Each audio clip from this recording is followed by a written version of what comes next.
Unit 2. Exercise 1. The purity of recycled products plays a key role in explaining the strength of demand for them.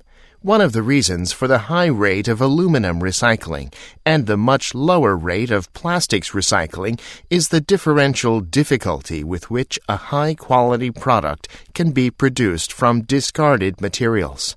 Whereas bundles of aluminum cans have a relatively uniform quality, waste plastics tend to be highly contaminated with non-plastic substances or with plastics of very different types, and the plastics manufacturing process has little tolerance for impurities.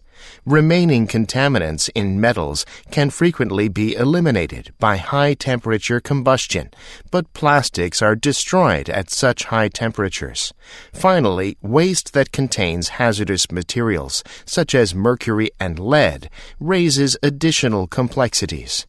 The rapidly growing stream of electronic waste, e-waste, contains both hazardous waste and valuable minerals, creating complicated dilemmas. Markets for discarded electronics in industrializing countries may lack good enforcement mechanisms to ensure proper disposal of the hazardous components. Exercise 2. Swift geographical expansion was one of the factors that undermined democracy in the Middle East. Early democracy in pre-Islamic Arabia, as in many other human societies, was a small-scale, face-to-face affair. Elders from individual tribal groups would assemble, discuss, and reach some sort of a conclusion. The process was an informal one, precisely because the circumstances allowed for informality. With the Islamic conquests, the question was posed of how to govern not in a face-to-face setting, but instead across distances of hundreds and even thousands of miles. Some scholars have suggested that in this situation, what was needed was the practice eventually adopted by Europeans, a form of political representation that could allow for democratic governance over large distances. But Europeans took centuries of trial and error to arrive at this solution. The inhabitants of the Islamic world would have needed to figure this out within a matter of decades. Exercise 3. One can fully understand a physical process, like the spider's web weaving, without being a spider, without ourselves being in a position to engage in this process, and so without knowing what it feels like to perform the activity. But one cannot fully understand a cognitive process like color vision, or symbol interpretation, or anger, without experiencing that sort of thing. It is one thing to explain how operations originate, and another to know what it is like to perform them. The physiology of inebriation can be learned by everyone, but only the person who drinks can comprehend it in the inner, experiential mode of cognitive access. The mental performances that reflect meaning and purpose can be understood only from within the orbit of experience, though their occurrence can doubtless be detected and accounted for through external scientific causal examination. Talk of meaning, intending, purposing, and the like is bound to experience, to performer's perspective, and thus differs from the neurophysiology of brain processes, which is wholly accessible to external observers. Exercise 4. Over the centuries, notions of privacy have constricted in reaction to advancing technology. Taking people's pictures in public spaces without permission is not a legal invasion of privacy. What the Google Maps camera catches as it drives by, collecting images for Google Street View, is also not a violation. But spaces behind tall fences, shuttered windows, and closed doors are still in the realm of physically private spaces. Public space has been traditionally considered to be space where an individual voluntarily ventures out, with the knowledge that what he or she shares there physical form and any utterance, transaction, or expression is accessible by unknown members of a mass audience. One may not expect to be captured by Google Maps while retrieving the morning paper from the front steps, but a person who ventured out the front door knows that he or she is visible to others. Going out into public in the physical world provides consent to be viewed. Exercise 5. Franz Boas, the founder of American anthropology, was among the first scientists to challenge the taxonomic approach to human biological variation. Specifically, he wanted to test the widely held notion that head shape and other so-called racial markers were static entities, essentially unchanging through time. In the early 1900s, he and his researchers studied some 18,000 immigrant families, calculating the cephalic index, the ratio of head length to head breadth, of parents born in Europe and of their children born in the United States. The results of this study revealed that the adults' and children's head shapes differed, not by a lot, but by a degree that could be expressed mathematically.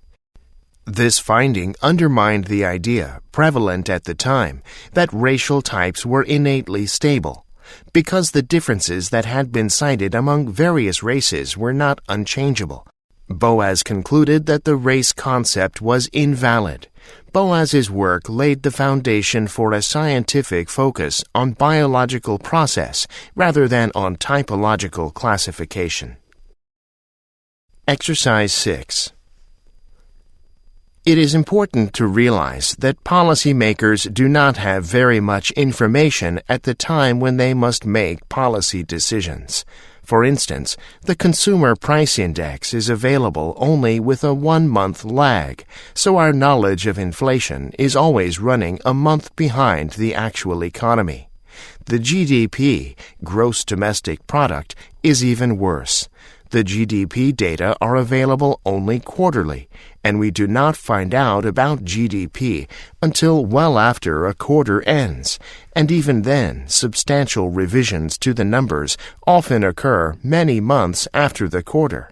The point is simply that the Federal Reserve, the Monetary Policy Committee, and other policy-making institutions must formulate policy today on the basis of less than complete knowledge of the current situation, and the policy must be addressed to a best guess of the future situation.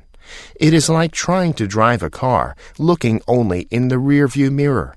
You can see where you have been, but you must make decisions about where you will go next without knowing exactly where you are currently. Exercise 7. The laser is an example of the underrating of the practical implications of a scientific discovery.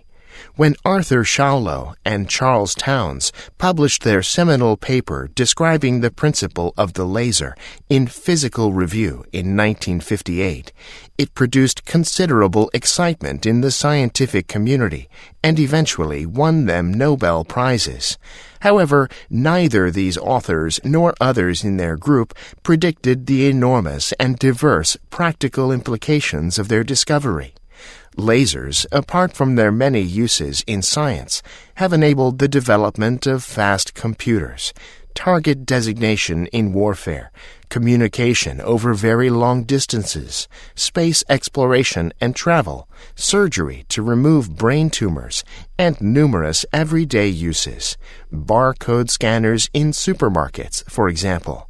Schawlow frequently expressed strong doubts about the laser's practicality, and often quipped that it would be useful only to robbers for safe-cracking.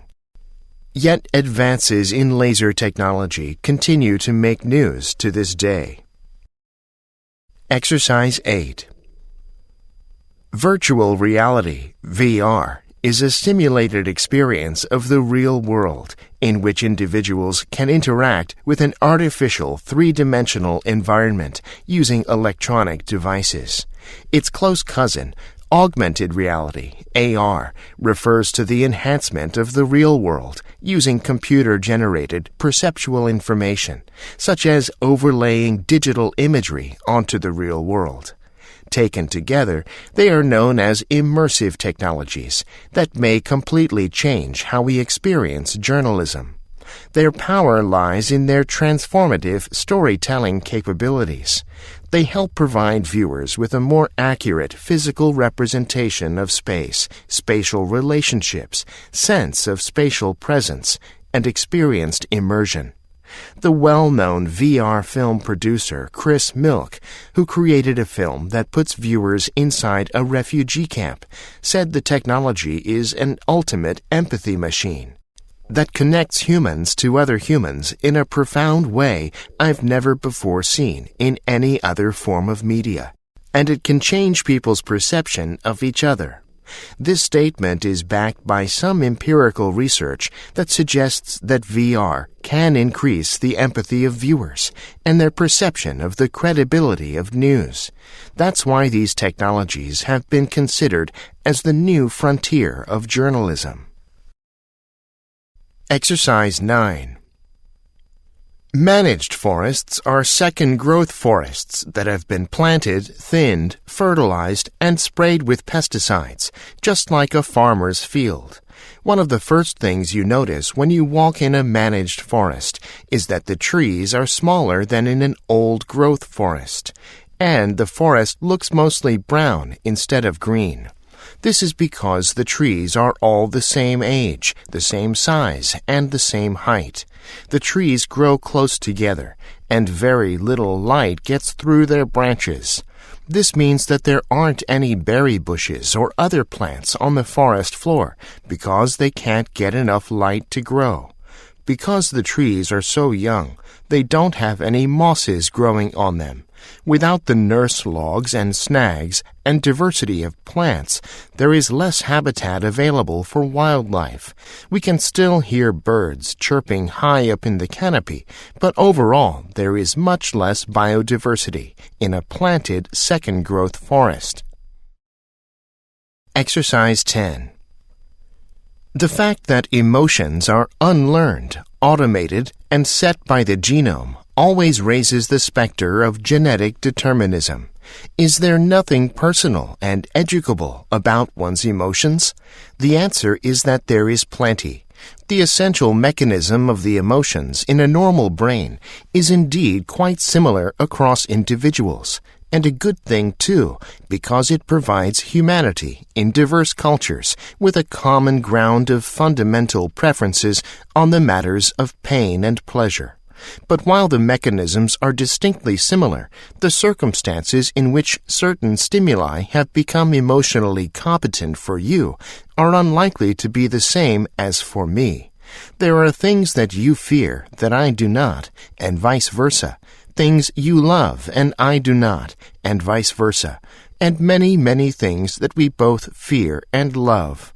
In other words, emotional responses are considerably customized relative to the causative stimulus. In this regard, we are quite alike, but not entirely. Exercise 11. The French sociologist Émile Durkheim advocated functionalism. Durkheim was the first to promote science as a basis for making sociological decisions. Rooted in the French political and social upheaval from 1870 to 1895, Durkheim believed changes in social institutions and quality of life occurred through political reform and scientific advances. He was the first to suggest that to understand an individual, one must not look at the individual, but rather at the society or group in which that individual is a member. Durkheim believed society was greater than its individuals, and that society's components had tremendous power to shape and influence human behavior. He believed individualism and self-interest threatened the cohesion of social institutions and undermined the authoritative nature of group life. As a result, individual autonomy came at the expense of the good of the collective forces. Consequently, Durkheim was an advocate of moral education due to his concern with increasing individualism. He advocated that society's different components comprise a collective conscience that affects individual thought and behavior for the good of the whole. Exercise 12. Simplifying an explanation, description, or argument is not always a bad thing to do. In fact, it can be very useful. To truly understand a physical phenomenon, to reveal its essence, the scientist will attempt to strip away the unnecessary detail and expose its bare bones, always as simple as possible, but no simpler. For example, laboratory experiments are often carried out under specially controlled conditions to create artificial and idealized environments that make the important features of a phenomenon easier to study. Unfortunately, this hardly ever applies when it comes to human behavior. The real world is messy and often far too complicated to simplify. There is a well-known joke, to physicists at any rate, about a dairy farmer who wishes to find a way of increasing the milk production of his cows, and so seeks the help of a team of theoretical physicists. After carefully studying the problem, the physicists finally tell him they have found a solution, but that it only works if they assume a spherical cow in a vacuum.